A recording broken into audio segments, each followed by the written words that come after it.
Today we come together to engage with a body of work that not only showcases poetic brilliance but also serves as a profound commentary on our times. Professor Badri Raina's latest anthology, Stout and Tender. Professor Raina is known not just for his intellectual rigor but for his fearless engagement with the moral and political complexities of our age.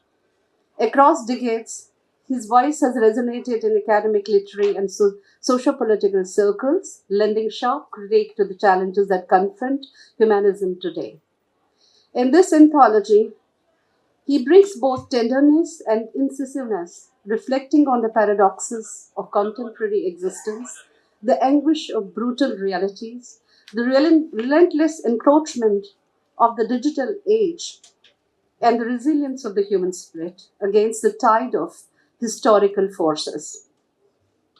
And yet, amidst his unflinching gaze at the starkest truths, there is a glimmer of hope, a quiet assurance that light persists beyond darkness. We are privileged to have with us a panel of distinguished speakers, each of whom has made an indelible impact in their respective fields. Moderating our discussion is the illustrious journalist and writer Paranjoy Goha Thakurta, whose incisive analysis has shaped public discourse for decades. We extend our deep gratitude to Dr. Shashi Tharoor, a scholar, statesman, and masterful orator whose intellectual engagement with literature, governance, and history continues to illuminate national and global conversations. We're honored by the presence of Shri Mani Shankar Aiyar, a diplomat, politician, and writer whose distinguished career has spanned foreign policy, governance, and public service, always underscored by his commitment to dialogue and social progress. Joining us as well is Professor Ratna Raman, whose scholarship in literature, feminism, and modern poetry has provided invaluable perspectives on narratives of identity and social transformation. Alongside her, Professor B. Mangalam, an eminent voice in Dalit literature and translation studies, brings the depth of her critical scholarship to this discussion. Ladies and gentlemen, let's give them a big round of applause. Stand up and yes, this is the one Congress.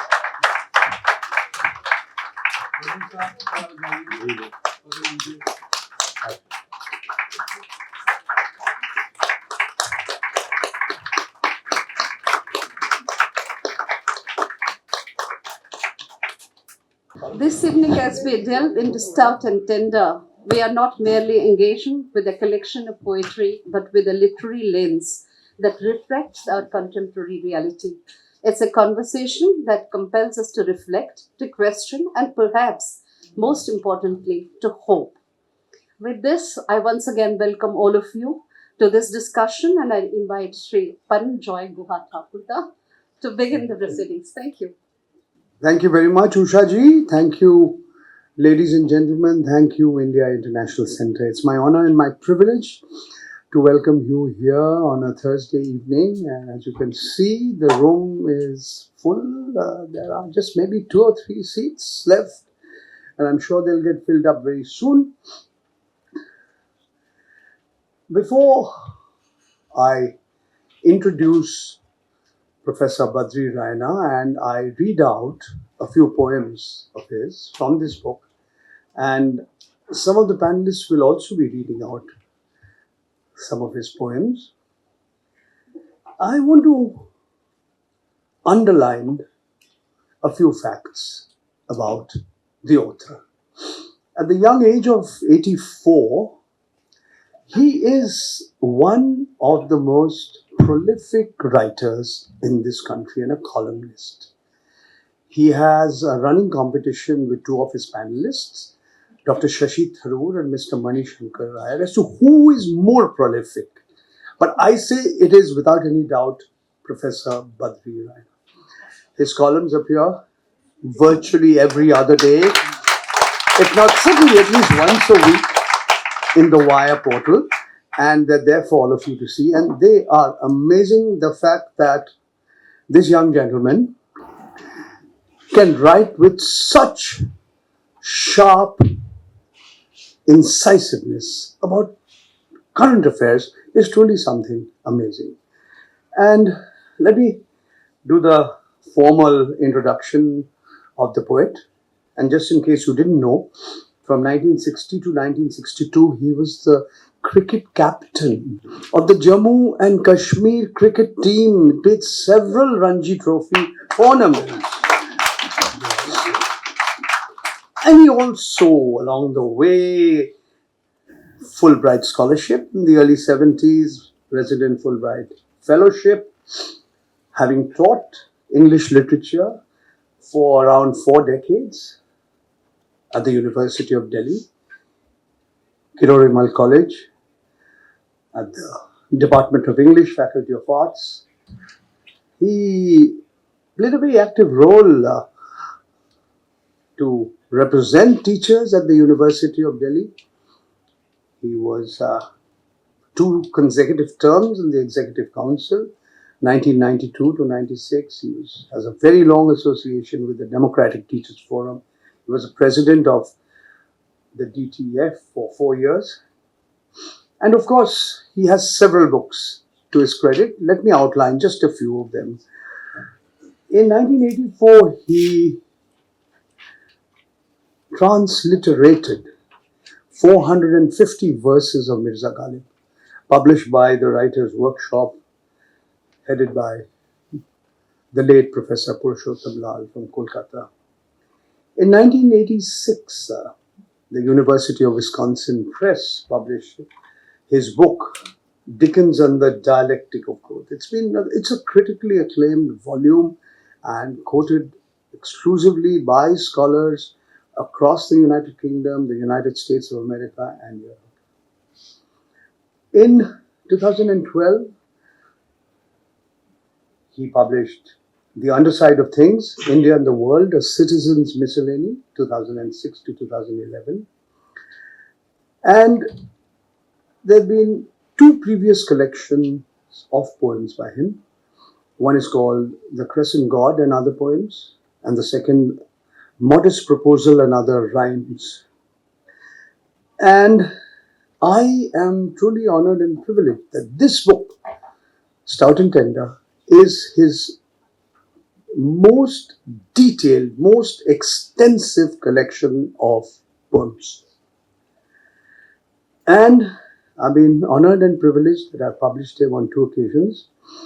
In 2016, a collection of his essays called Idea of India, Hard to Beat, Republic Resilient. The second book was on Kashmir in 2007, A Noble Tryst in Tatters. And I also have published Shashi Raina's book on Edward John Thompson. It's about British liberalism and the limits of rapprochement. So, I don't really need to introduce the speakers, but the way we will go ahead with this evening is that I'll read out 3 of his poems, and after that, the panelists are welcome to read as many poems of his as you like. I'm going to ask Professor Raina to be the first speaker, then my college mate, Dr. Shashi Tharoor. You can ask him about Narendra Modi after it's all over, and anything else that you want to ask him. Then we'll have Shri Mani Shankar Aiyar, followed by Professor Ratna Raman, and then Professor Mangalam. Incidentally, both of them were Professor Raina's students. So that's an important point that needs to be emphasized. And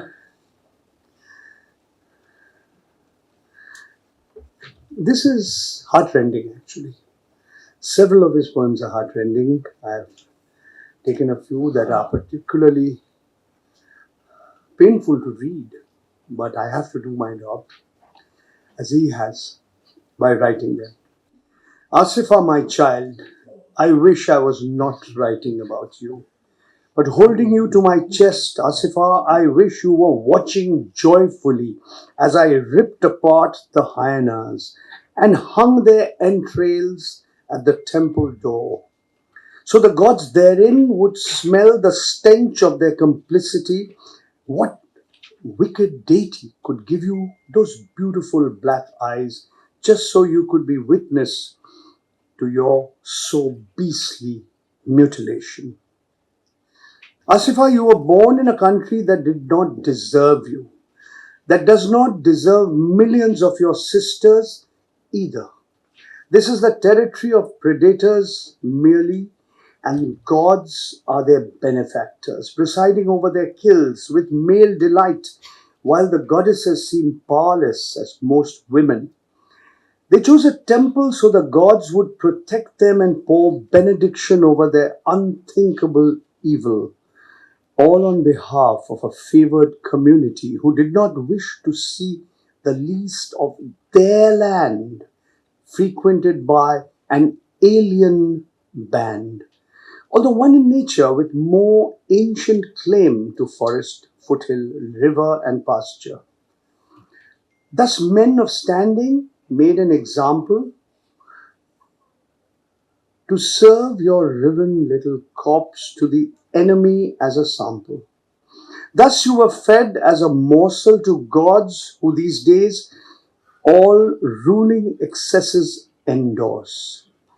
Pious middlemen of the national interest came out thronging the streets, officers of the law, cocking many a snook with aplomb at instruments of justice, to which they ought to belong. Asifa, my child, this gibberish that I'm writing is but a weak old man's confession that the knowledge of what horror transpired upon your uncomprehending, aghast innocence can never be captured in words.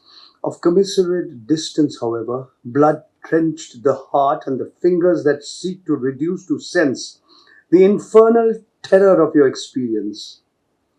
Asifa, angel, I cannot now assure you that your sacrifices will encrypt the future from gruesome rites. But, my child, how I wish you would come to me at night, and upon my chest and arm find home again and lose all your fright. How I wish some god somewhere would grant this much miracle to my failing human sight. The last poem I'll read is Gaza, 2023. As we talk, children are still being killed.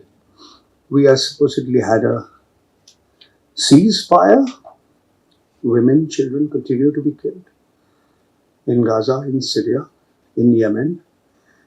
And most of us have got inured to those news headlines, those images that come day in, day out. Gaza 2023. With the strewn blood and bones of thousands born but yesteryear, for slaughter at the Zionist altar lies bespattered the politic, conscience of the world, bought and sold by Wall Street. Oh, the evil, unspeakable evil of it.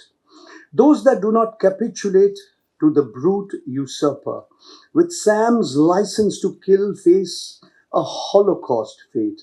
Those that were persecuted, persecute with redoubled hate. Honor to the hoi polloi of the world who come out in masses, even in Tel Aviv, to protest and to grieve.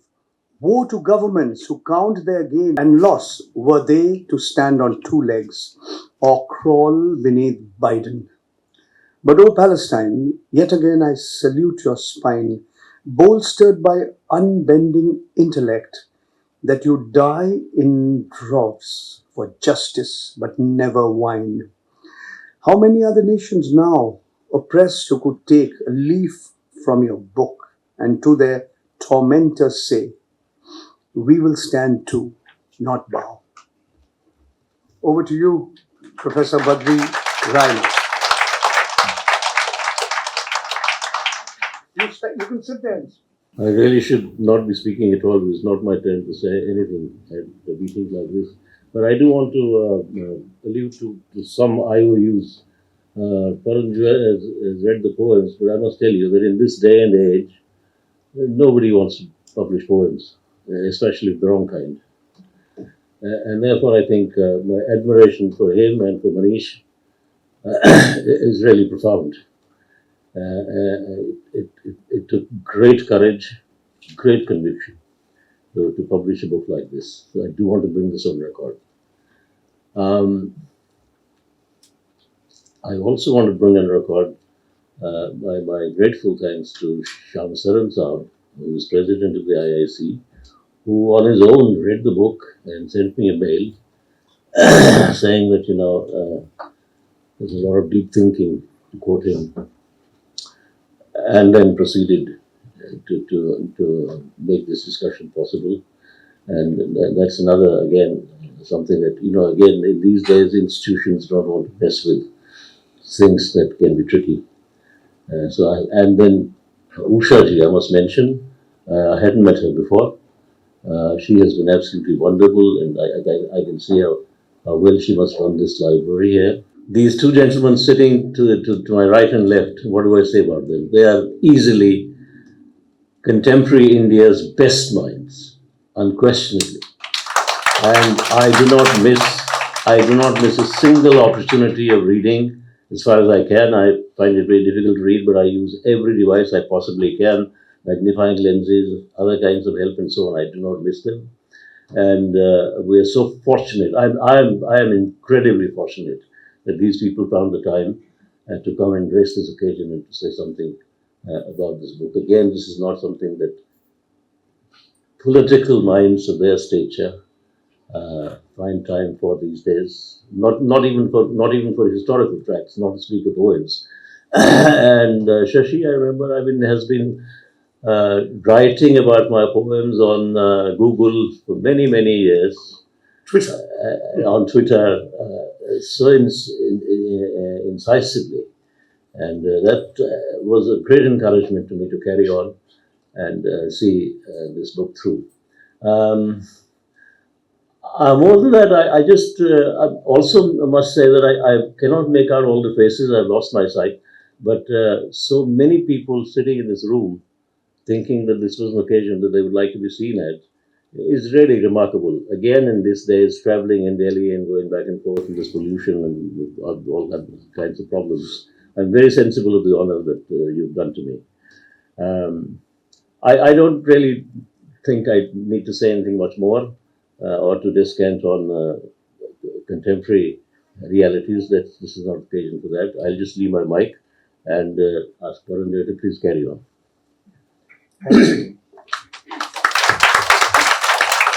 So there he is. Humility. Shashi, over to you. Come. Thank you, Tak. And excuse me, I forgot. I apologize. To Ratna and Mangalam, two of my very best younger colleagues at the university, from whom I have learned a great deal. I would encourage most people here to read Ratna's book on Doris Lessing, which is a wonderful account of how Lessing's work on feminism and so on makes applications to our own reality, and so wonderfully well written. And Mangalam has done most valuable work on Dalit studies. Am I right, Mangalam? And again, two of the very finest minds who taught English at Delhi University. I thank them again for finding time.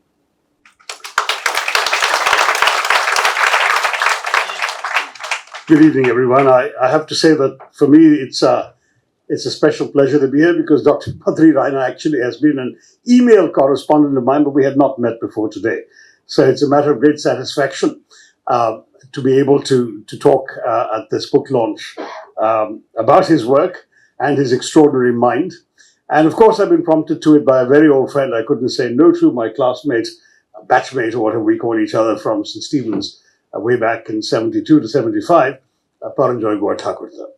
I must say this 250 poem collection by Badri Raina is a multifaceted exploration of language, of sentiment, of ideas that blends the rigors of socio-political critique with the emotive cadence of personal introspection, evoking a tension between formal precision and the unruly impulse of a poet unafraid to confront contemporary realities.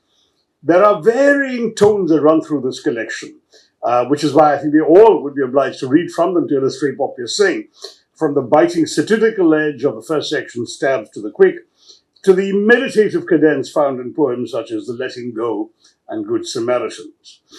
At the heart of Badri Raina's writing is an acute awareness of language as both a tool of resistance and a repository of collective memory.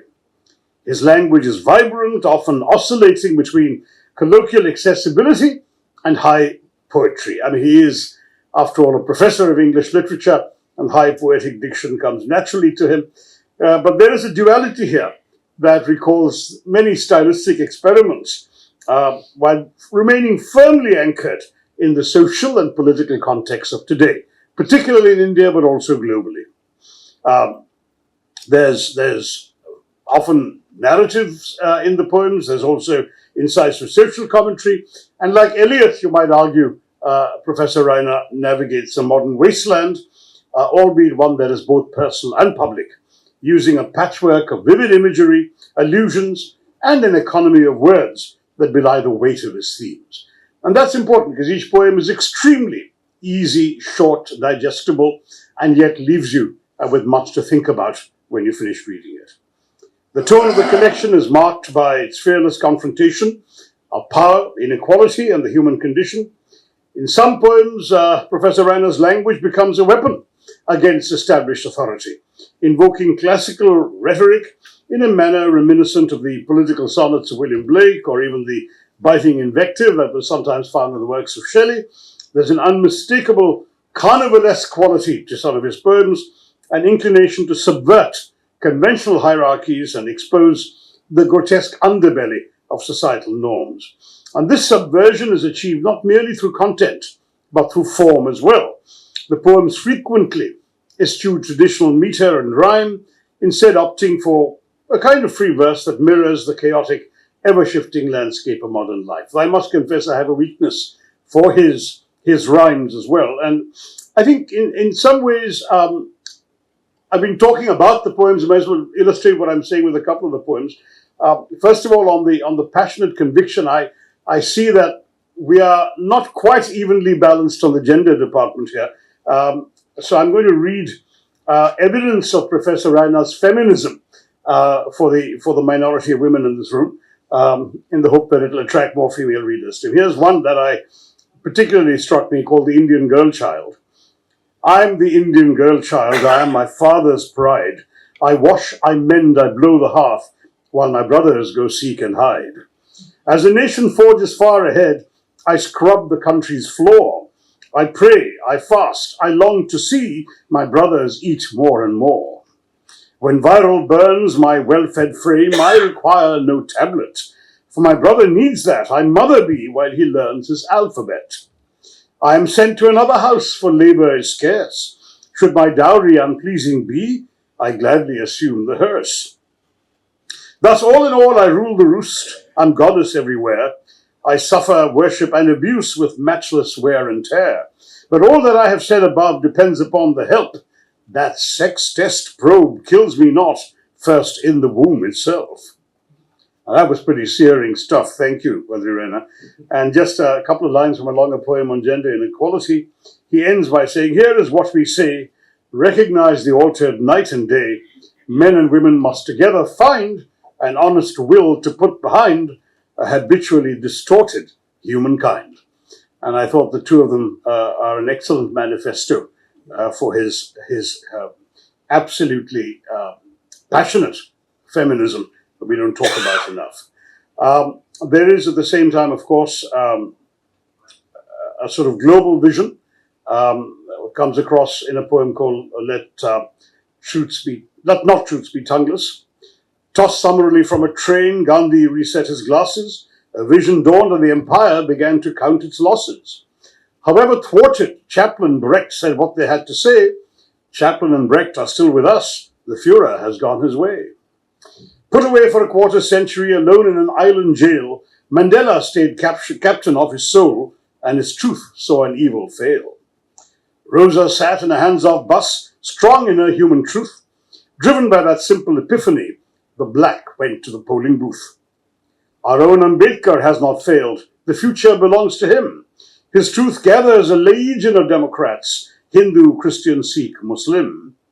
Leaders whom its constitution installs on the highest pedestal know the power of democracy among those they think they rule. That's the poem. Leaves you with much to think about, but that's also partially the strength of it. I'm going to give you two more illustrations, and I'll go back to an appreciation. I think one which is extraordinarily political, which, if properly read by our judiciary, should have dragged him before the courts, but they didn't. They don't, perhaps, just as well. And yet doesn't say a single thing.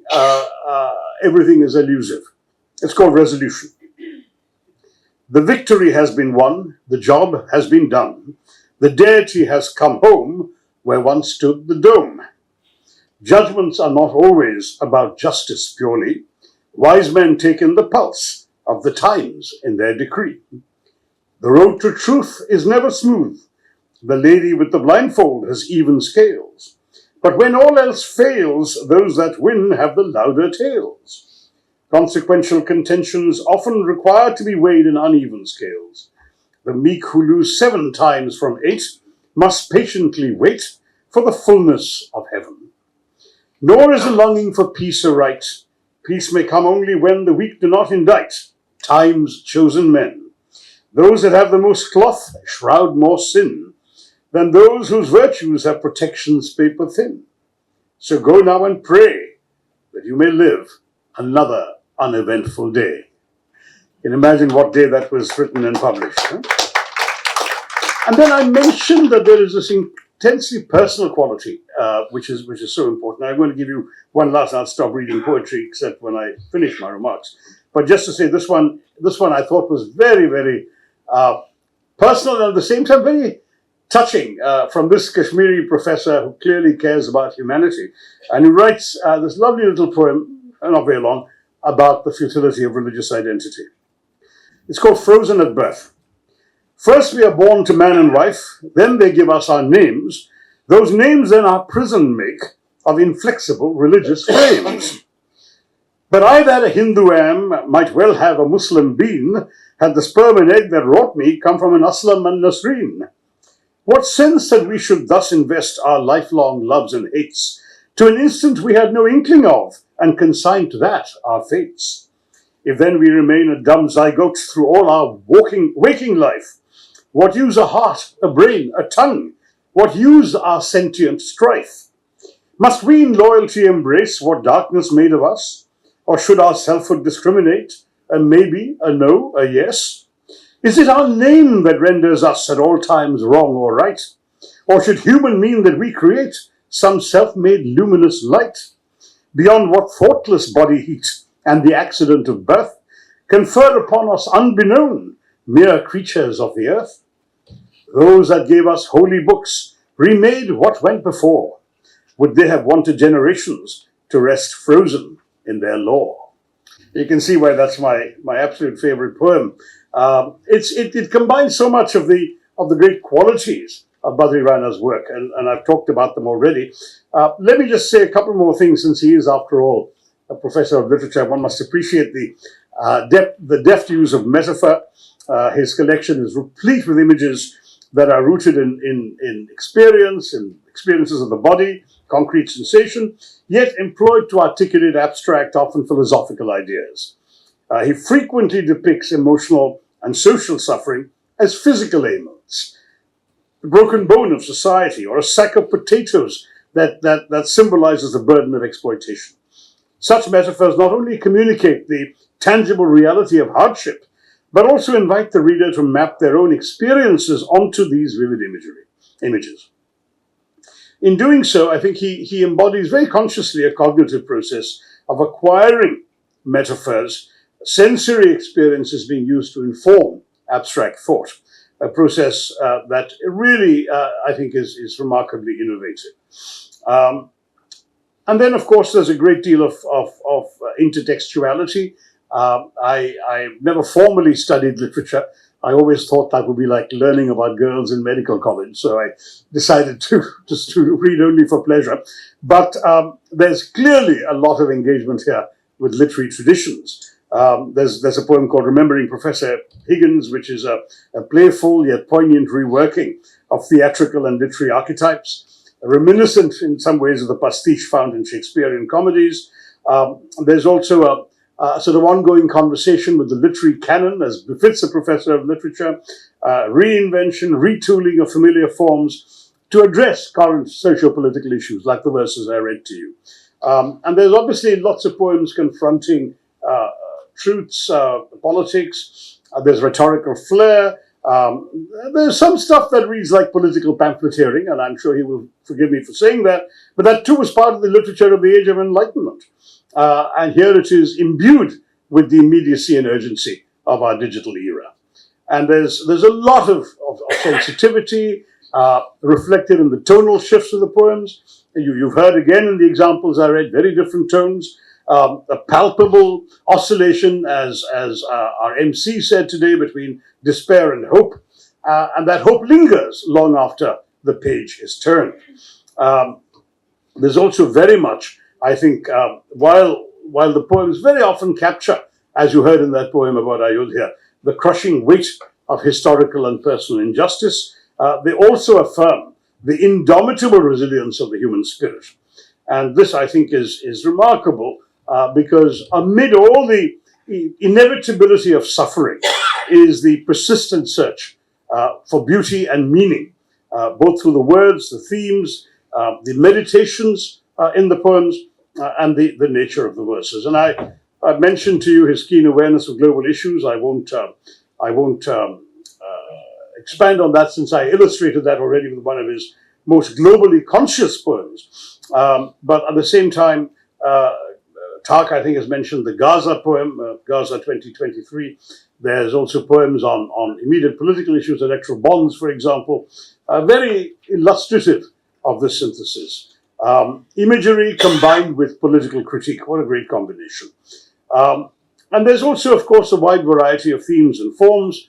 The book is 250 poems, so you can imagine the sheer breadth of subjects spanning love, loss, politics, spirituality, demonstrating his ambition to encapsulate in his verse the multifarious nature of modern existence. The book is well organized by the publishers into various sections, underscoring a methodical approach to organizing a rather vast emotional and intellectual landscape.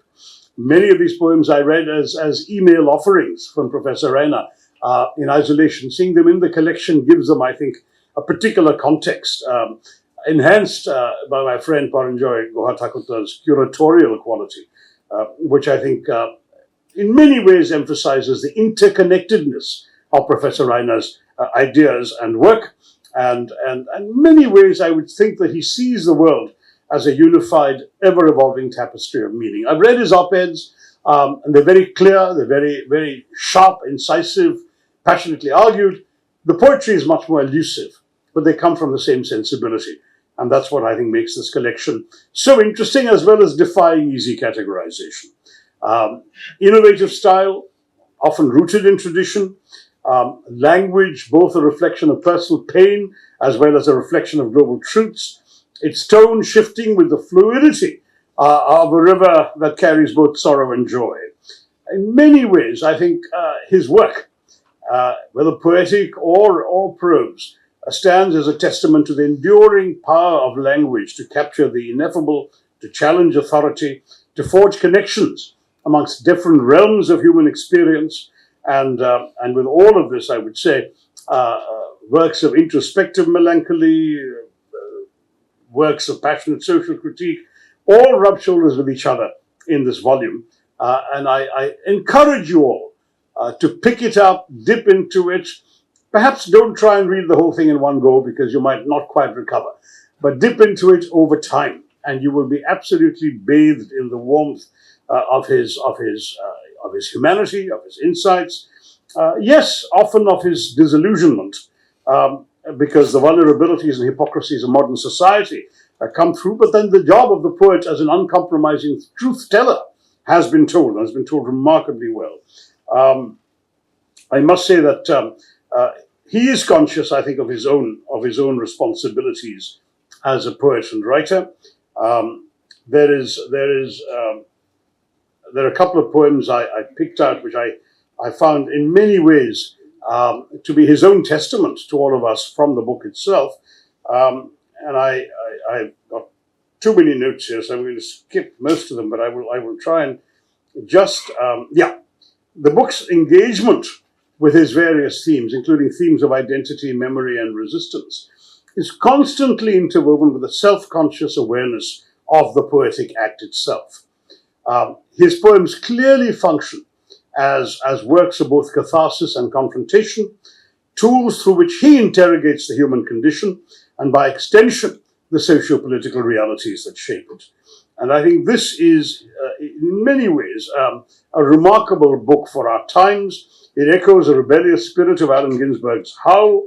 It has a raw, unfiltered critique of societal norms that speak to our times like with very few others. His voice refuses to be confined by conventional expectations, and it's a voice that seeks to disrupt, to provoke, and ultimately, therefore, to liberate. And I have to say there's just so much here, so much more that could be said. Perhaps I'll say it in a review somewhere at some point about the book. But I must say that the personal and political struggles meld together beautifully here. No more beautifully than the poem Ambedkar, where he talks about the personal and the political struggles of the Dalit icon and manages to weave together both historical narrative and the contemporary challenges of caste and inequality, creating a much broader commentary than just a description of Ambedkar and his legacy. And this sort of thing is just quite remarkable and very, very much worth talking about. I'll recommend, just to save time, I won't read it, a poem called Fools in High Places, dedicated to Polonius, which critiques the incompetence and vanity of those in power by employing various classical allusions to underscore the timeless nature of political folly. But as I said, there is a personal legacy here, and there is a certain self-consciousness in the work, which I think is worth alluding to. And I'm going to end by reading bits of two poems that I think speak to that legacy. The first is from a poem called Conundrum, where he talks in many ways, I think, about the giving of oneself, which is what the good writers do. They give of themselves to those who read them. And here is an excerpt from that poem. Is there a sun that warms itself, a spring that drinks its water, a tree that eats its own fruit, a breeze that inhales its matter? Do the stars their own sparkle see, or the ocean its own girth? Does the rainbow its own splendor strut, or fields of grain know their worth? So look to be a kindred soul that lives not for its own, but gives without recompense, unasking, unbeknown. Now that's what Badri Raina has been trying to do. He's been trying not to live for himself, but to be a kindred soul that gives, and gives, I must say, with very little recompense at all. And from his poem, The Letting Go, I would say, there are lines that spoke to me about our poet. What unknown purpose do the sun, the sea, the forest, the cloud, for the berserk heart and mind shroud? Will, when everything dissolves, a voice be heard, unmitigated and loud? Badri Raina Sahab, I have absolutely no doubt that your voice will be heard, unmitigated and loud, through the pages of this collection. Thank you. Thank you very much.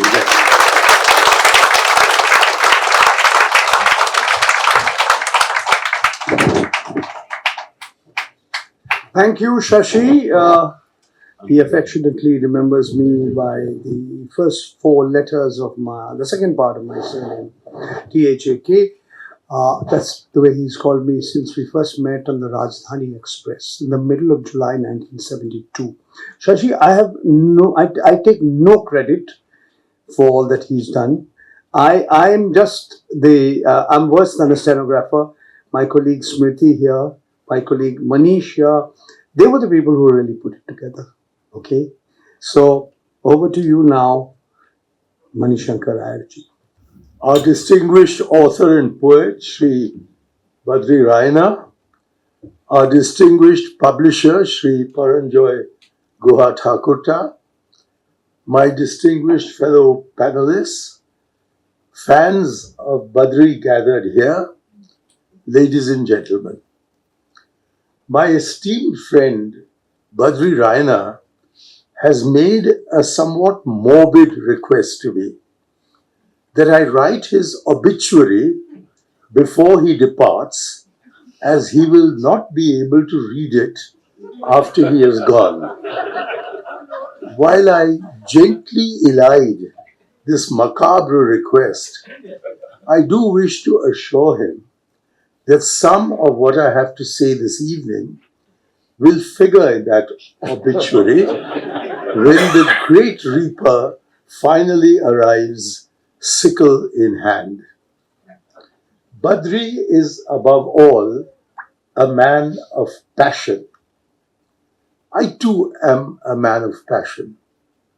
But unlike my raving and ranting, Badri directs his deepest convictions into uproarious satire and succinct poetry that reflect his intense humanity and concern for the deprived. For he is, above all, a lover of words. Teacher of English literature at Delhi University and in the United States, an authority on Charles Dickens and Dickens's compassion for the deprived. Hence, a scholar writer who deploys his skill and knowledge to alerting the world to its ills and sins, its awful preference for spilling the blood of innocence, and its penchant for domineering and domination. Listen to the opening and closing stanzas of his poem Raza 2023 at pages 42 and 43. Now, the problem with being a late speaker in this series is that previous people preempt you. So I'm afraid Paranjoy has already preempted me, this poem, but let me share it with you again, at least two stanzas of it. The opening stanza. This is from Gaza 2023. With the strewn blood and bones of thousands born but yesteryear, for slaughter at the Zionist altar, lies bespattered the politic conscience of the world, bought and sold by Wall Street. Oh, the evil, the unspeakable evil of it. And the closing stanza. How many are the nations now oppressed who could take a leaf from your book and to their tormentors say, we will stand too, not bow. Badri Raina is a Kashmiri Pandit who lovingly invokes the remembrances of a bridge over the Jhelum in Srinagar, the Asahi Bagh Bridge, at page 191. The verse goes, drop me from a cloud on Asahi Bagh Bridge, where 10 feet under my nose I may see the Dal and Nagin, eternal sisters of fathomless space, meet below the awning of the bridge, where, bending over, the sentient eye of a frisky fish may look back at me, askance, smile, and shake with merry abandon a silver-backed exploit. Contemptuous of a net, however adroit, where saucer-like lotus leaves skim upon the waters, suggesting how one may be waterborne but not wet. Remarkably for a Kashmiri Pandit, he does not narrowly view the tragedy that has overtaken his beloved valley over the last 3 decades from the point of view of a non-voluntary exile from a particular community, but from the wider and wiser perspective of a true Kashmiri patriot and hence a true Indian nationalist. Not for him the constricted loyalties of religious faith. See the last verse of his anthem, Land of My Birth, at page 183. And, land of my birth, you come to me with feeling in magic call of mesmerized muezzin from sunset-flushed mosque like invitation to healing. This is a Hindu invoking the most significant symbol of the valley, which is the call of the muezzin. I, like Paranjoy,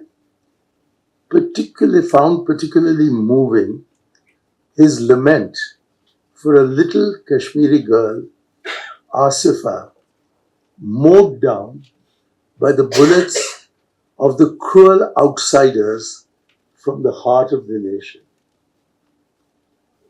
This is a poem called Asifa, My Child, at pages 207 to 209, which Paranjoy has already read to you, but he read the whole poem.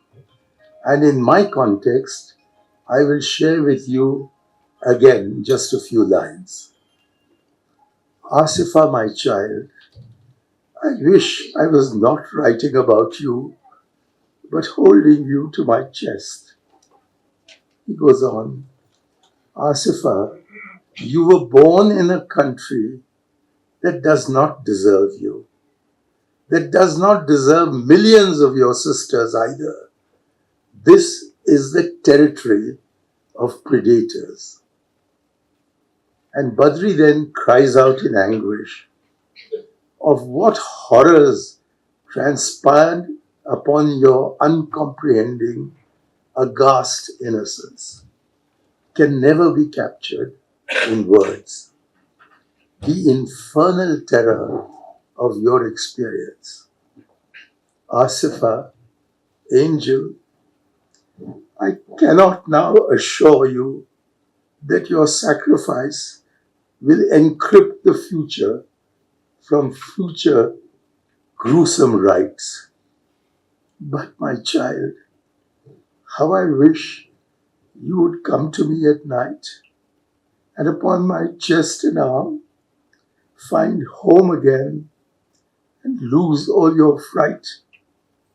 How I wish some God somewhere would grant this miracle to my failing human sight. When weep I urge you for all Kashmiris who, as Badri says, have been served Asifa's riven little corpse. Asifa's riven little corpse as an example. This morning you might have seen in the newspapers a photograph which has appeared in several newspapers of Chief Minister Omar Abdullah taking a photograph with his camera of the tulips that are blooming in the Indira Gandhi Memorial Tulip Garden in Srinagar. So I have departed from my text to look up a poem called Tulips, which sums up at one and the same time the exquisite beauty of all that nature produces in that valley and the sheer horror of what is happening there. I'm going to read the whole poem to you as an exception to my reading extracts. Have you the tulips seen this spring? They are red beyond compare. There was more blood in the earth this year, the foothills women sing. Have you seen the tulips this year? They're out in greater numbers than any old crone remembers, as if to mock the murderous air. Will the tulips forever last, or will all their blood be drained? Fear not, fear not, that's the end. Fear not, they are in resurrection trained, their seed is in eternity cast. It shows how Kashmir will bounce back from its present trauma, and I really hope Badri and I, who are exactly the same age, will live to see that resurrection. Badri's eye is always on the great constitutional principles of liberty for all, equality for all, fraternity for all, and justice for all. His values are firmly grounded in constitutionalism, in democracy, freedom, secularism, and the celebration of diversity. His dedication is to Mahatma Gandhi. And there is a poem at page 346 which he has written about Gandhiji for my daughter. And I'd just like to read a few lines from it for you. You, he says to Gandhi, spring back in a rush of winking truthfulness, a rush of twinkling truthfulness. Wiry as you were, we still have no other anchor to lean our bewilderment on. No climate change dents the steel of your loving. Those that killed your body are dead in soul. They are the leaves that fall. You, the trunk, the root, the soil.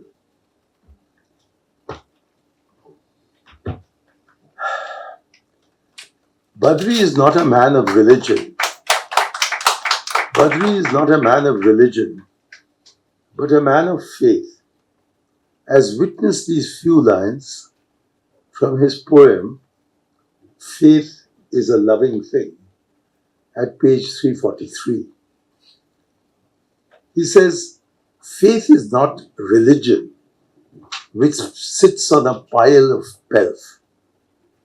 Faith springs from intelligence, which springs from love. Love makes no distinction between the high and the low. And contrast this with the jaunty lines from The Gods We Make at pages 347 to 348. He writes, when a man you voted for begins to speak of himself in the third person perfect, know that the creature of your vote is now God's own elect. Now, there are no prizes for guessing whom he means. Badri goes on.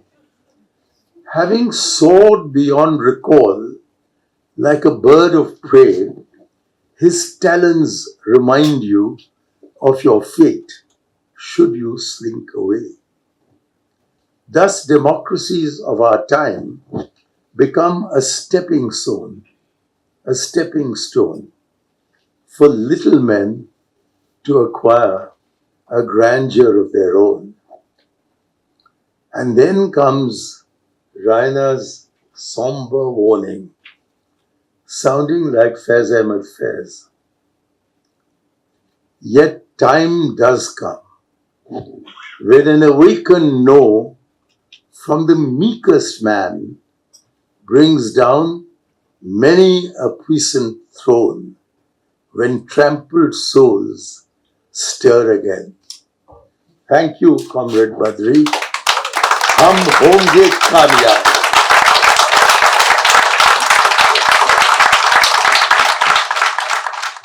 Thank you so much, Shri Mani Shankar Aiyar. May I now request Professor Ratna Raman. Professor Ratna Raman. Pardon my pronunciation. Okay, here you go. Okay, when I was little and I did not know Professor Raina, I read this particular expression which haunted me for the rest of my adult and academic life, which said all my best thoughts were stolen by the ancients. So I was just, very, very frightened and terrified about the fact that if the ancients had already stolen my best thoughts, what was it that I was going to do as someone who was fascinated by language and literature? But I did not realize that I would grow up and become part of a world where your best thoughts would be stolen by the people who spoke 5 minutes before you. So, so here I am. And since this is a sort of living fetish to Dr. Raina, I'm just going to start by saying that he taught me in the MA when I was a Callow. I just finished being a Callow undergraduate, and these were the years when India was also opening up. 1982 was the year of the Asiad, which is when I went on to do my MA. And Dr. Raina is a multifaceted personality. He was actually heading cricket teams even before I was born, so it's an incredible space. And he was a great teacher because we went from the very staid academy. The university, by the way, is a very staid place. Not anymore, but it used to be once upon a time. And Professor Anu was very heterodox in his teaching methods, also in looking at the canonized traditions and in asking us to think outside of them, also demonstrating through his own classroom lectures the need for us to ask questions and not take everything, including hierarchies that were set, for granted. So that was a very important lesson that he offered, not just to me, but to every one of his students. And the other very amazing thing about Professor Raina is that he is a very generous man. He's not only a very generous man, so despite his very sharp intellect, despite his saber-pointed wit, as it were, he is also someone who's very large-hearted and very sympathetic. So, if you talk to him and tell him that, this is an idea that you're struggling with, or this is your area of research, if he has a book in his cupboard, on his shelf, that, would be of use to you, he will not think for more than 30 seconds before he pulls it out and says, here, take this book and look at it.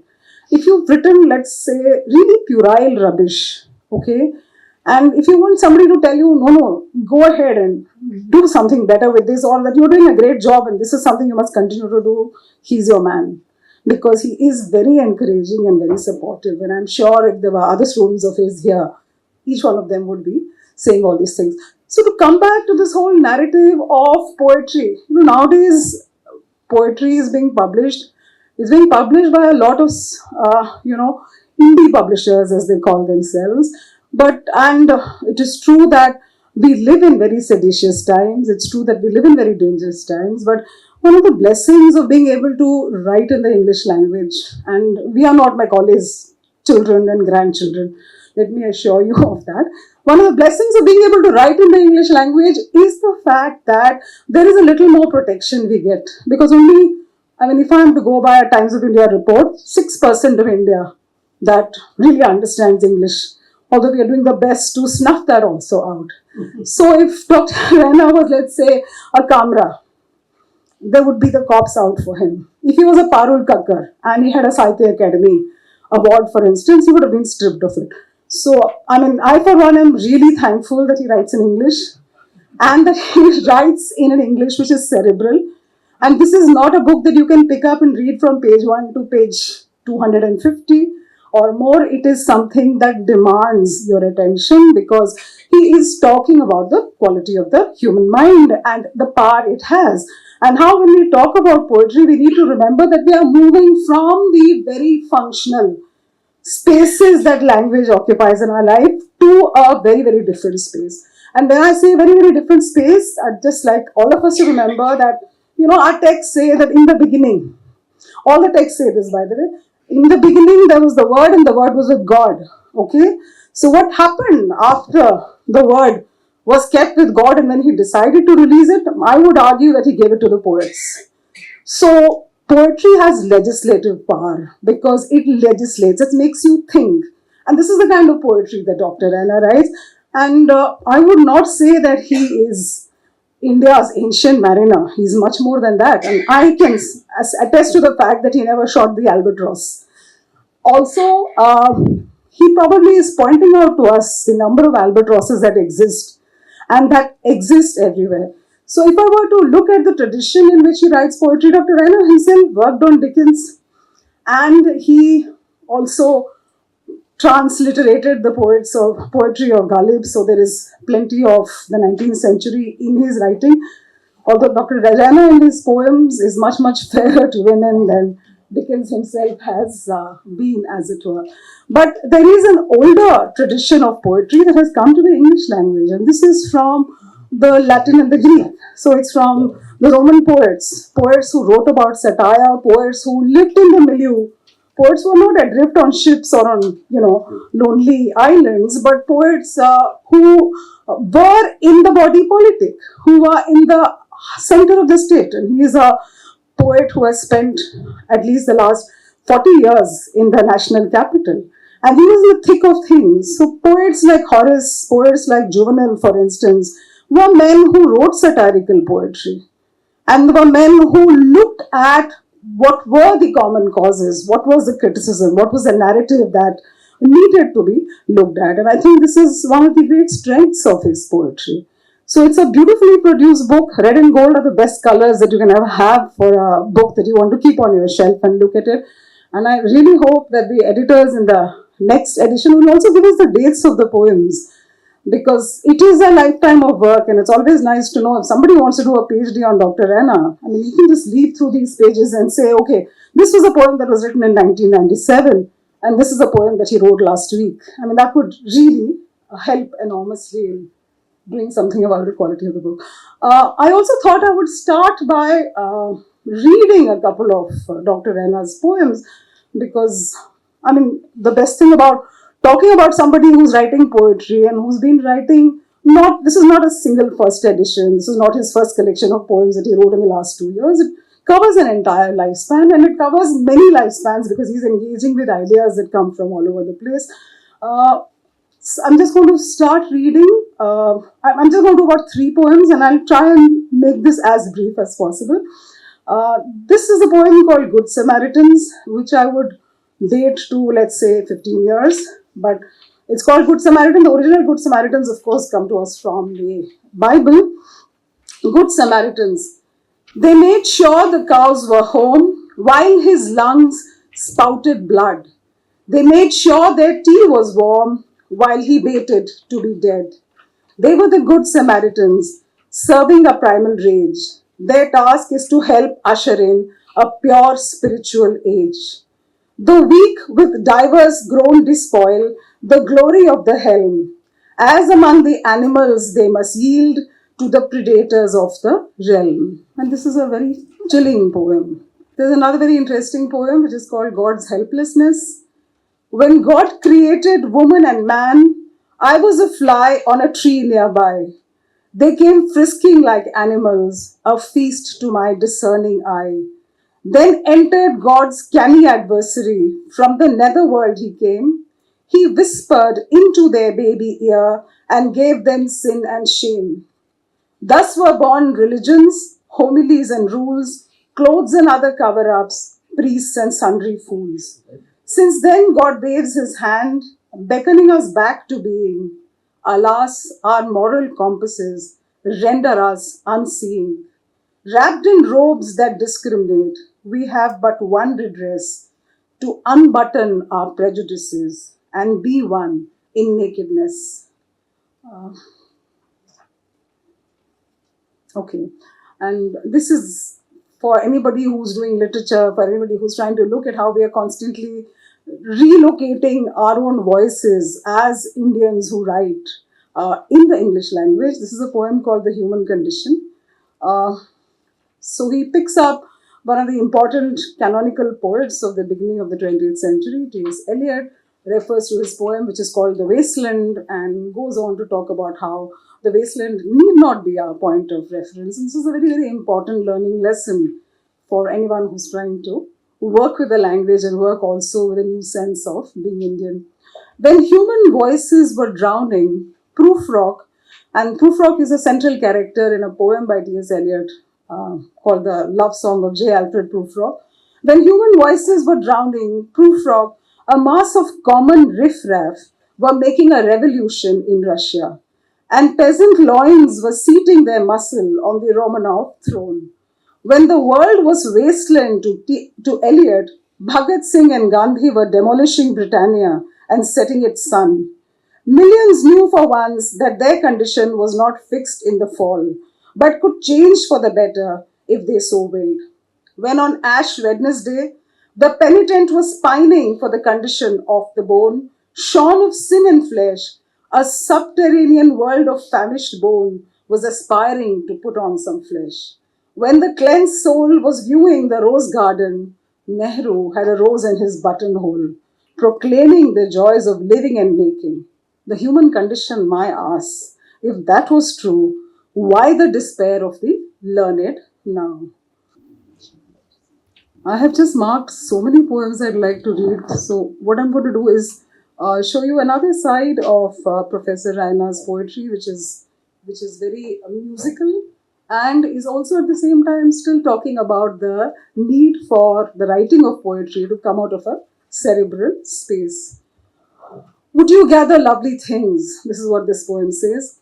Would you gather lovely things, the best of every kind? Lovely things will lovely be if first you gather your mind. Lovely things will not suffice should your mind be wanting. An unlovely mind will never cease its inward raving ranting.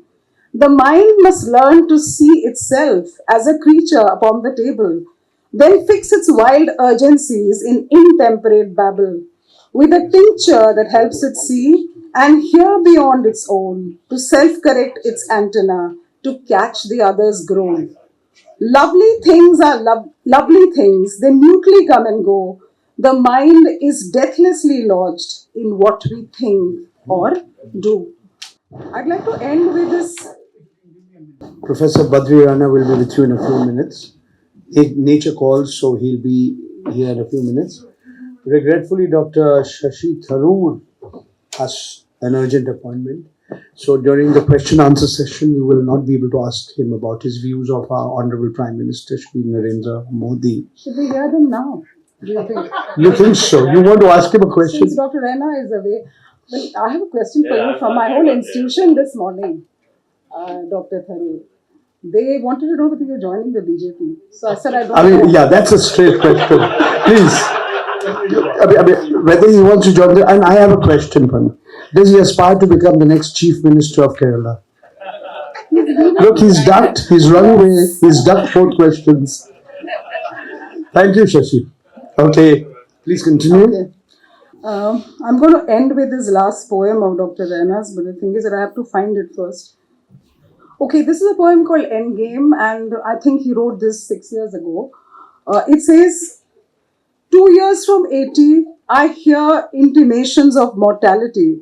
So, dearest comrades, I ask, will you be able to say of me when I am gone, he garnered with greed the riches of our genius and love, and never stinted in sharing, with simple faith, what few grains of truth he reaped from, year to year, with equal love, intensity and without fear. If that were so, with what happy alacrity I would go. So I'm going to stop with this. Professor Ratna, and it's been really our honor to have her here and speak with her. I just wanted to make a few points. We did actually contemplate putting a date or at least a month and a year for each poem, but the poet was a little ambivalent because I presume there's a certain timeless character in all his work. And I just wanted a minor clarification. Thank you for all the compliments you paid on the quality of the book. I assure you it's artificial leather. No animals were killed in the making. No, you never said that. I'm just clarifying it. And I'm sure if all of you buy the book, then we'll have another edition coming out. And this is indeed, it's recycled paper, correct? And not only were no animals were killed, since you know that 90% of all the plastic products that are made in India are made by our favorite oligarch, we have to thank him.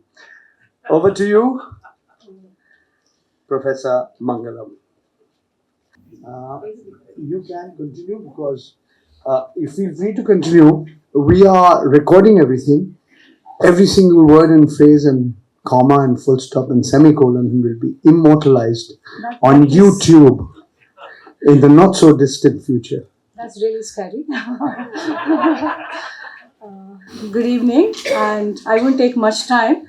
I'm still Dr. Raina's student, since 1980, and I'm still learning. And so this is just a feeble and brief attempt at, say, a tutorial, assignment that I'm submitting in his honor. Stout and tender. I'll just read excerpts of a couple of lines from two very different poems to start my argument. I'm accused of penchant to set the world aright. Your pure thought disembodied of the yield of a pure act is a vase of filigree fine with no flowers in it. This is from Pure Poet. And the other one, have you the tulips seen this spring? They are red beyond compare. There was more blood in the earth this year. The foothills women sing.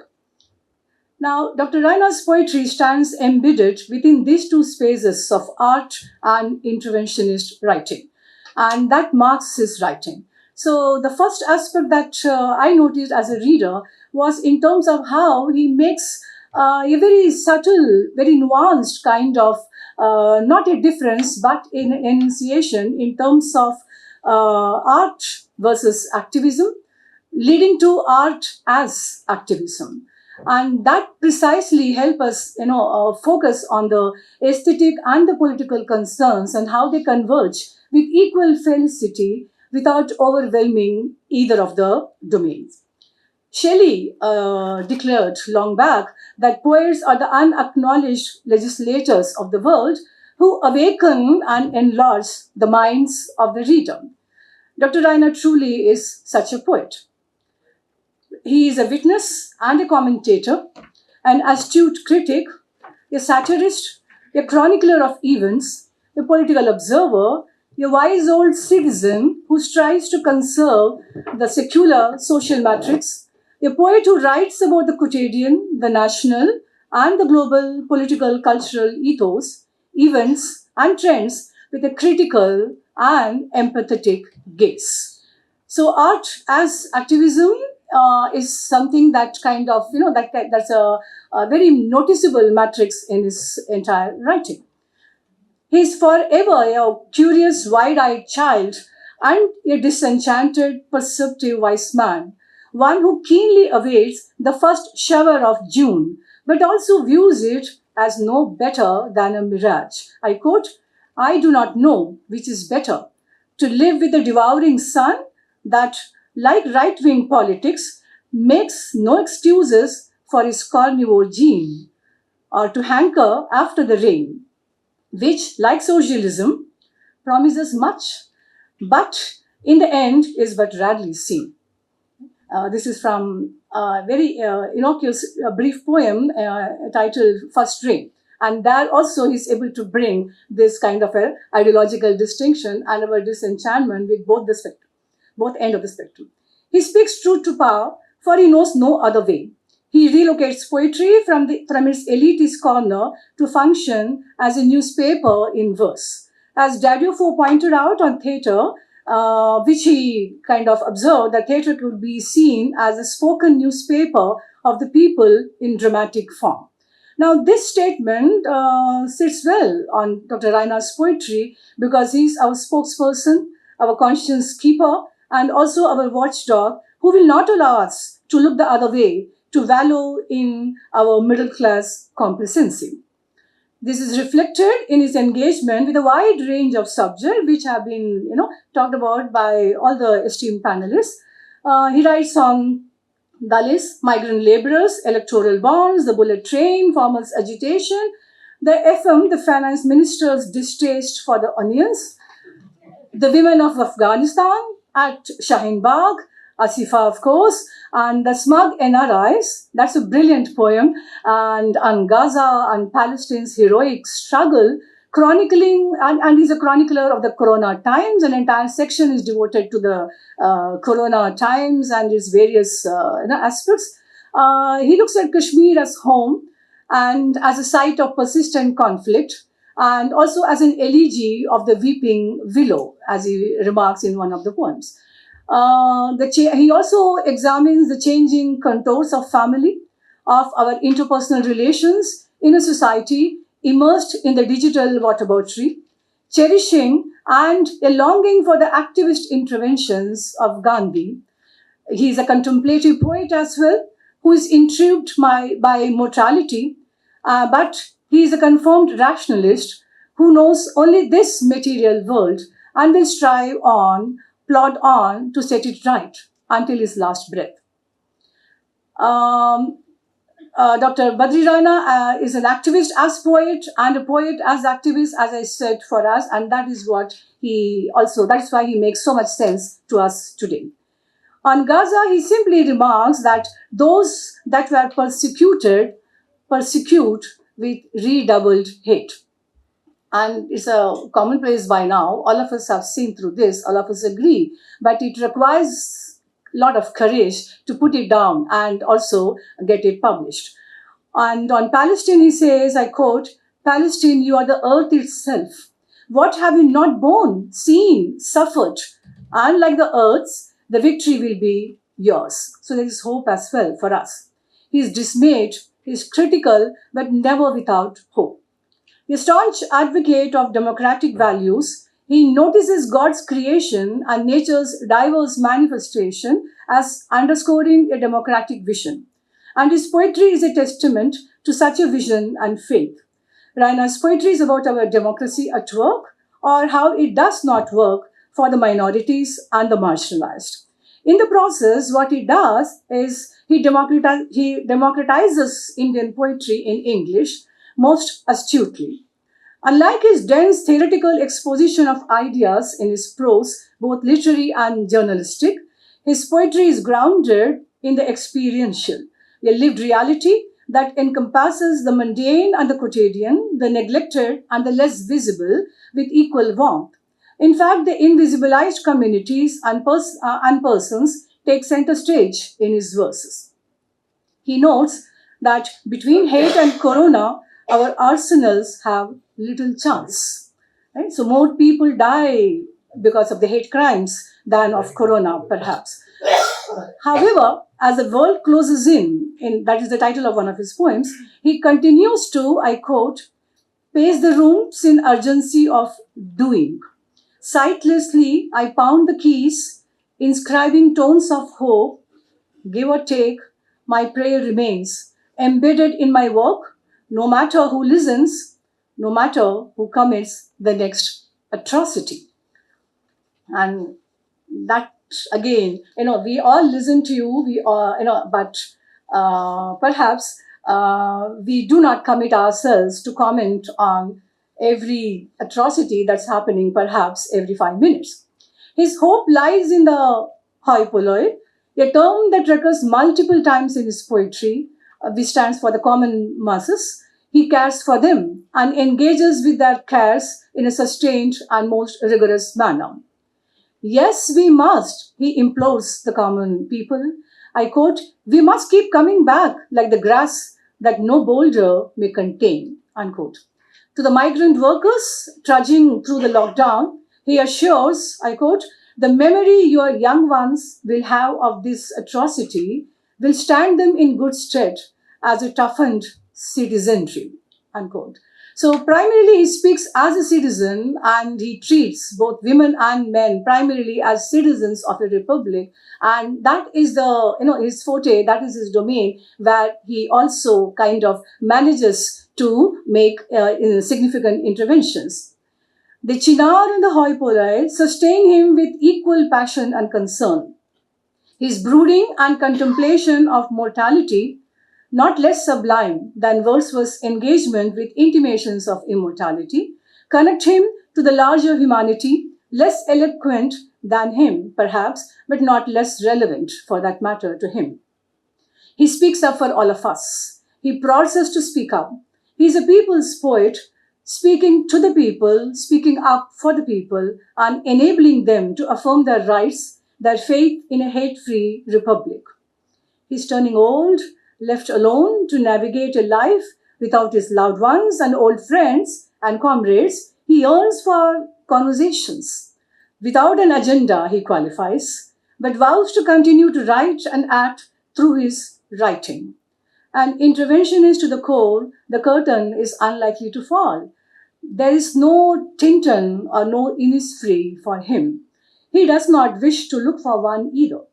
However harsh and oppressive the present is, for Raina, it is the here and now, for sure. Nonetheless, many of his, I'm just repeating a sentence, many of his comrades have departed. His beloved wife, who was his first reader and critic always, and I miss her sorely, among the audience, has, he says, left me wordlessly, left me a mangled husk. Now nights are a waking nightmare and days but strangled dusk. Nonetheless, in the same poem, he affirms, life's schooling did not carry me beyond the here and now. No gods served my purpose who served not human love. Dr. Raina, keep writing, for your verses keep us alive. In 1802, Wordsworth wrote a sonnet, and I'm just reading a couple of lines from that sonnet, and he addressed this sonnet to Milton, and I quote, Milton, thou shouldst be living at this hour. England hath need of thee. We are selfish men, oh, raise us up.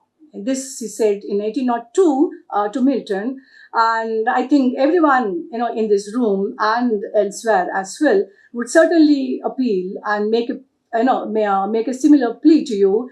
India hath need of thee. Raise us up to the path. Everyone means it. Huh? Raise us up to the path of hope and love. I will read just one poem, Betrayal Beyond Belief. It's a very, it uses one particular word both as a rhetoric and as a kind of, hammering it down upon us to understand how the hegemonic community actually demands consent from the oppressed community, even to register their dissent. Right? So therefore, every stanza begins with agreed. Right? So the hegemonic community grants that you may, do these things, but not what you are actually doing. I'll just read 3 or 4 short stanzas from this. Agreed, this is betrayal beyond belief. Agreed, you are Adi Indians. Long before the Aryans came, agreed we made you Dalit to set off the conqueror's name. Agreed you are illiterate. Agreed you have no say. Agreed you are untouchable. Agreed you are kept at bay. I miss a stanza. Agreed we rape your women. Agreed we stray at worst. Agreed you may not use your wells to quench your low-born thirst. Agreed our constitution is ours and ours alone. Agreed our hallowed temples will not let you in. Even so, your villainous move to leave the Hindu fold.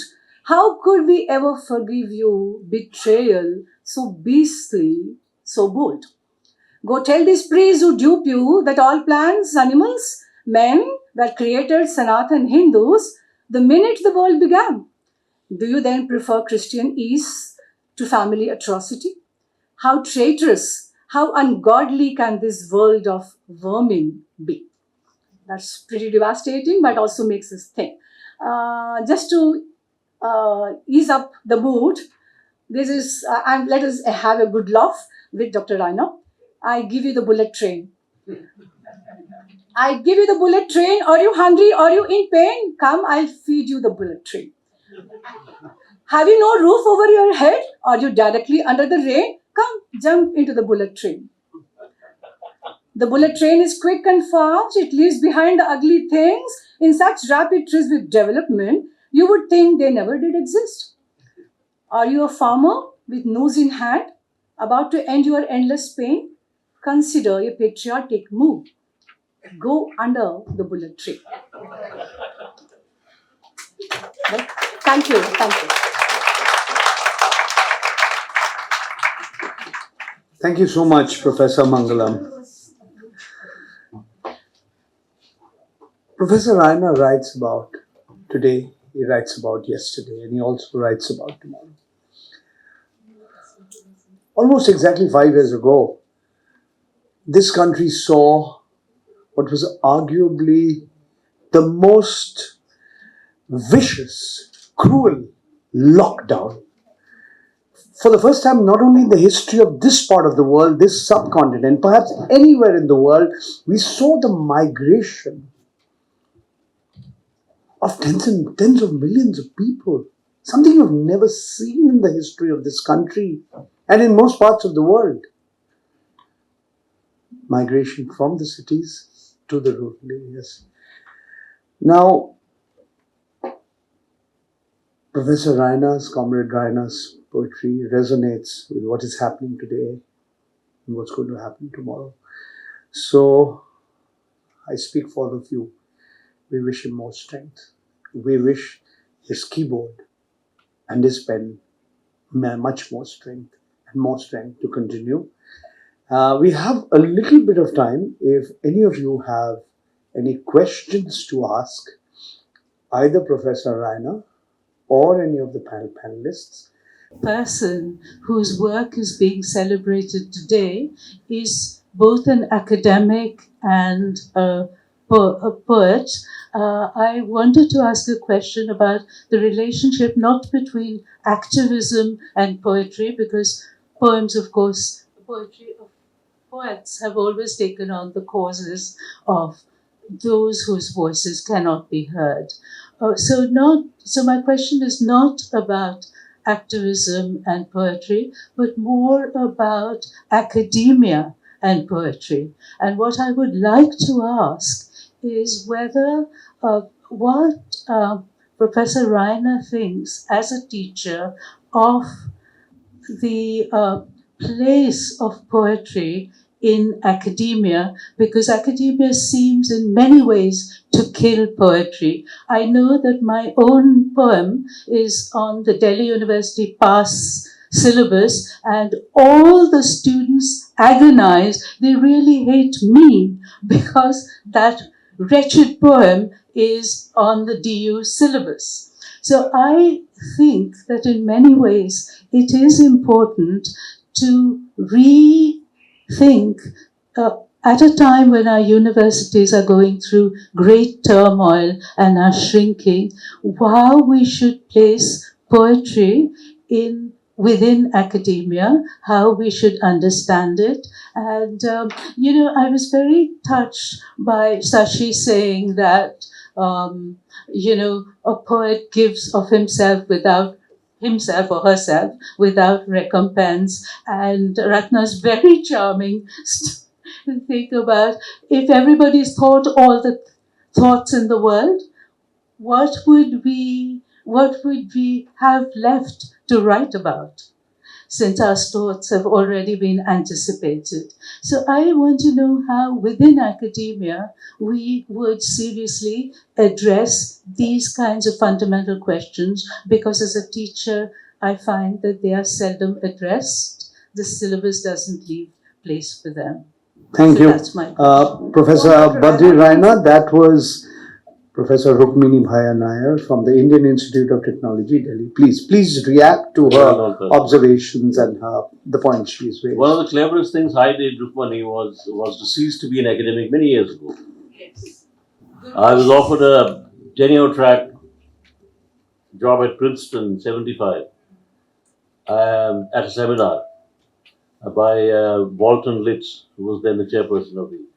And I said to him, but I'm not staying. He came to me during the coffee break after I read a paper or something, and he said, buddy boy, you ain't going anywhere. I said, why are you staying here? I'm offering you a tenure-track job. I said, well, I'm not staying here. He said, what? I said, I'm not staying in this country. May I ask you why? I said, I'm a communist. And you should have seen his face. But this went on in many places, Stanford. So I said, I'll miss home. He said, what is home? I said, home is not hygiene. Home is not a house. Home is sight, smell, cadence, attitude to money, attitude to time and space, all kinds of things, sense, smells. Tandoor ki roti, dabe ki dal, that is home. And I said, I'm not a nationalist. I mean, I'm not claiming that India is the most perfect country in the world. It's full of terrible things, but it's my home. I'd like to go and do what I can to set one or two things right. So I was very disenchanted with academics, both here and abroad. It can become a prison house of doing nothing. Institutional academics. At one point, I mean, in Delhi University, they got out of my life. 3 vice chancellors. Please come to the department. Please become a professor. I said, no, I will not. Why? I said, I don't want to be spending my time UGCing and seminaring, and this is my student, and that is your Almira, and who's going to get the next appointment and all the rest of it, and I have other things to do. So your question, I think, is dead right. It is a problem, but there are at Wisconsin, there was a professor of Shakespeare, Marquette, who was a very distinguished scholar, and if you asked him at 12 midnight, what was the emendation of this line in Shakespeare's King Lear in 1867? He would tell you. But if you asked him, what is your opinion about King Lear? He, he wouldn't know what to say. You know what I'm saying? Opinion forming is something that our kind of academics doesn't permit. There is, of course, a great deal of diversity from school to school, university to university, and so on. But in our time now, it's wilting further and further. And as to poetry, I mean, forget it. Although when you go to class, your teacher will say, this is what Shelley said. Shelley said, poets are the unacknowledged legislators of the world. I would rather go with John Keats when he said, poets are persons to whom miseries of this world are miseries and will not let them rest. And there are 2 kinds of poets, he said, those who pour a balm on the world and those who vex it. I am the vexation type. I think poets must vex the world, get people to think, get them off their bottom. If poetry is to be totally otherworldly, then it's better to read scripture. Better to read scripture. Why read poetry? In short, I don't know that meets the requirement of what you asked. Are there any other questions, any other comments and observations? Haji, please introduce yourself. The microphone, is it somewhere there? Yeah, my name is Sarojit Dudeja. I feel you are a pessimist person. So do you think there is a hope in this country, being optimist? देखो जी, मैं तो इसमें मेरा जवाब जो है वो ये है जो मेरे ख्याल में बुद्ध ने बात कही थी, न कल जो था वो खत्म है, जो कल है आएगा वो भी नहीं पता, जो अभी आपके पास के सामने है उसमें करिए. Find out in your moment in history what choices lie before you, whose side you should be on and why, and do the best you can. Anybody who thinks that I will do activism only if all the things I want to happen will happen in my lifetime is an idiot. It doesn't work that way. There were billions before us, there'll be billions after us. In our moment in history, we're given certain choices and you have to make up your mind. Who are you? what is your historical subjectivity? Apart from buying and selling and so on, one of the arguments I remember I gave those people abroad when they offered me these jobs and so on. I said, you know, what will I do here? Your history is ended. There's nothing happening here. Vietnam ke baad tumhara kuch bhi nahi hai. There's nothing to go out. There's nothing happening there. What will I be a part of? You know, after I leave a department and teach the class, I'll write 4 more books. That's what will happen. What will I be a part of? I said, in my country, there are, you know, millions of mutinies in the making. Nasty, brutal, short. But they engage me. I find something that I can do there. So it's not a question of pessimism or optimism. I have learned to give up teleology. सरल भाषा में समझा दीजिए. हाँ, मैं बता रहा हूँ. The other way of saying that is in the endism. You know, in the end, things will be. That doesn't interest me anymore. In the end, all contradictions will end. All human beings will be equal. There will be no injustice. I don't think that will ever happen. I think the world is like a house where you have to do a jhadu every day.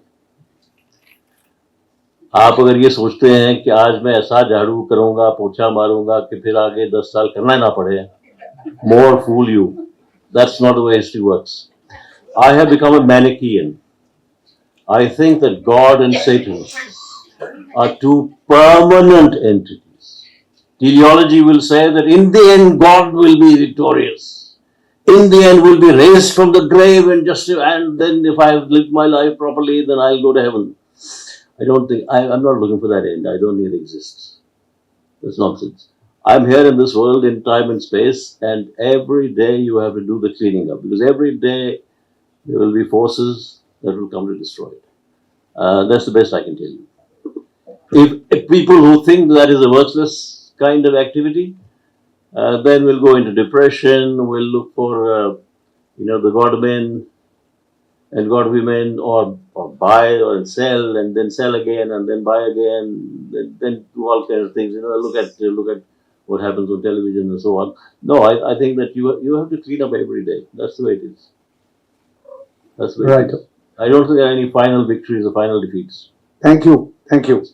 Any other questions? Any other comments? Any other observations? Please introduce yourself. I'm Jayanti Kaul, and I've been teaching in Jesus Mary College for 40 years.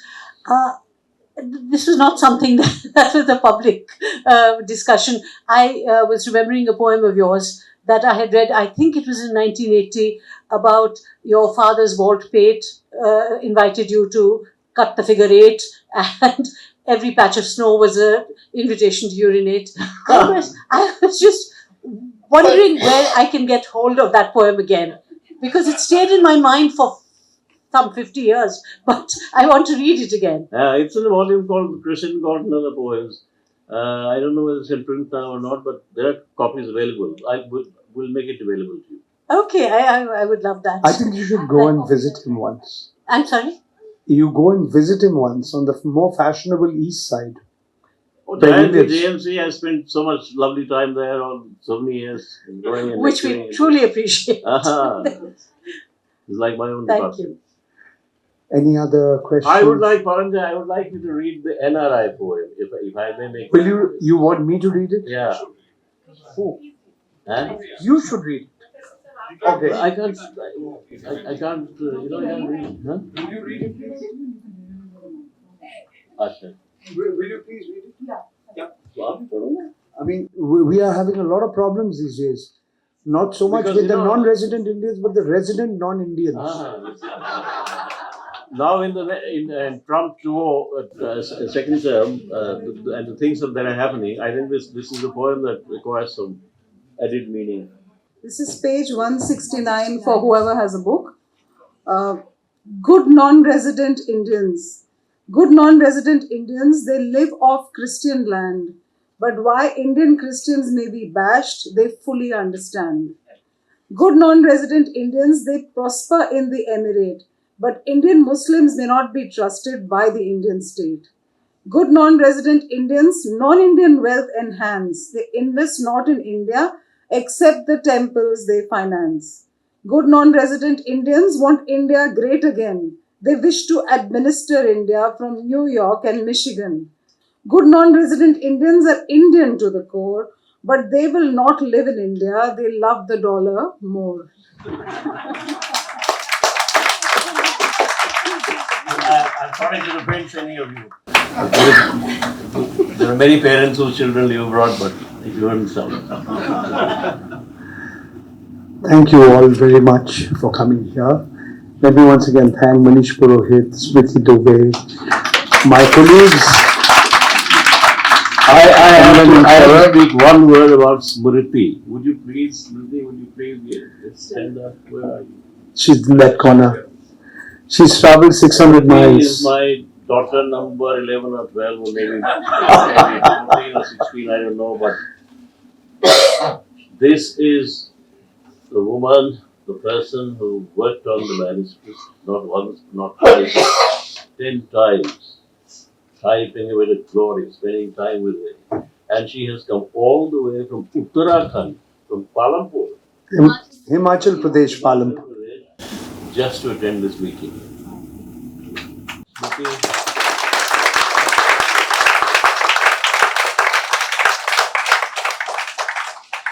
Thank you all for coming here this evening.